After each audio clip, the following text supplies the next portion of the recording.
So let's talk just for a minute about the ecumenical relationships of the Presbyterian Church and what it would mean to be a part of a union church, which is a church, a local congregation that has dual standing in the Presbyterian Church and another denomination.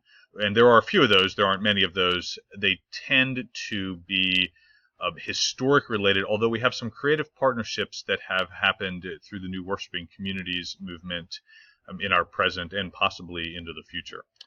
In terms of ecumenical relationships, you'll notice in the Book of Order that ecumenical has three categories that go with it. All of these have to do with our relationship with other Christian denominations. So there are a few Christian denominations with which we are in full communion.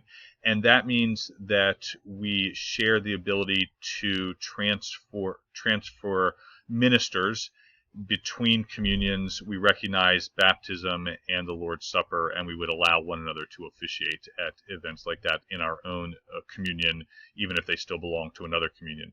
There are a number of denominations with which we are in correspondence, which means that we have an official relationship with them, although it would be more difficult to transfer credentials from one denomination to another denomination. And then we have a section on ecumenical statements, which says that we've got an interest in being in dialogue with other Christian denominations and coming up with statements that say where we agree and how we can share ministry. Presently, we are in conversation with the Roman Catholic Church and the Episcopal Church and could end up with an ecumenical statement that comes out of those talks, which you'll notice in the Book of Order needs to be affirmed by a General Assembly and also ratified by Presbytery. We make a distinction between ecumenical relationships, which are relationships with other Christian churches, and interfaith relationships, which would be relationships with other religions. We affirm our commitment to explore those, understanding that we come at those conversations as people who believe and trust in Jesus Christ. And we say a similar thing about secular organizations, always looking for what God is doing in any part of the world, believing that God is the God over all the entire world, and wanting to partner with what God is doing in all parts of the world and through all peoples.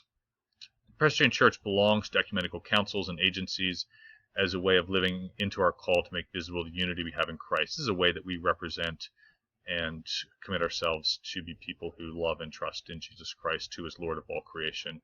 We are a member of the World Council of Churches, the World Alliance of Reformed Churches, the National Council of Churches of Christ in the United States of America, and Christian Churches Together. Christian Churches Together has less going on. The other ones might be more familiar, and you might hear more going on through them.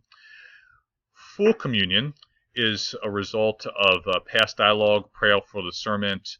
We have full communion with denominations. So we're in full communion with the Korean Presbyterian Church, which is considered a covenant relationship, the Evangelical Lutheran Church in America, the Moravian Church, which is also a covenant relationship, the Reformed Church of America, and the United Church of Christ.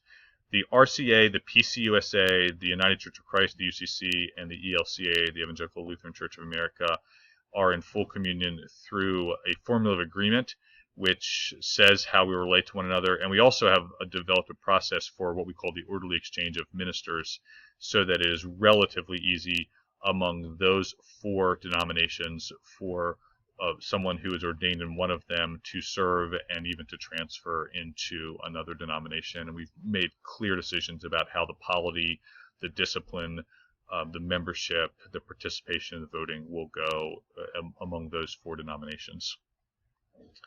The World Alliance of Reformed Churches is a broad world base. There's 225 members. We'd be in correspondence with anyone who's part of the World Alliance of Reformed Churches. There's a list of those who are part of it in North America. I didn't put the whole list for the world because it's 225. Some of them you might recognize: the Christian Reformed Church, the Cumberland Presbyterian Church. We've even partnered with some of them in terms of developing some resources and also a Book of Common Worship. Evangelical Presbyterian Church, and some smaller churches like the Hungarian Reformed Church in America that we have relationships with.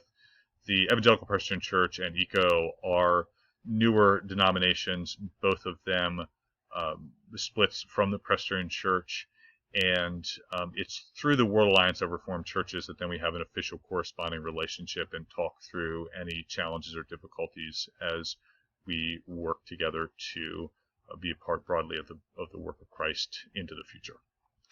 Union churches, I would have you note that they're available. It's complex to be a part of a union church. The important thing, I think, to know, just even thinking about it, is where the constitutions of the denominations differ, the mandatory provisions of one shall apply in all cases when the others are permissive. So an example of that would be if one denomination required that a person be baptized to come to the table and the other denomination didn't, then the mandatory provision would apply. When there's conflicting mandatory provisions, then the council, you're supposed to petition your next higher councils, and they're supposed to work together to resolve it. So I think interesting thing to do there, on the ground ecumenicity and ways that we learn to partner together for the work of Jesus Christ in all that we do. Particular ways to do that in union churches, more broad ways to do that through ecumenical interfaith relationships.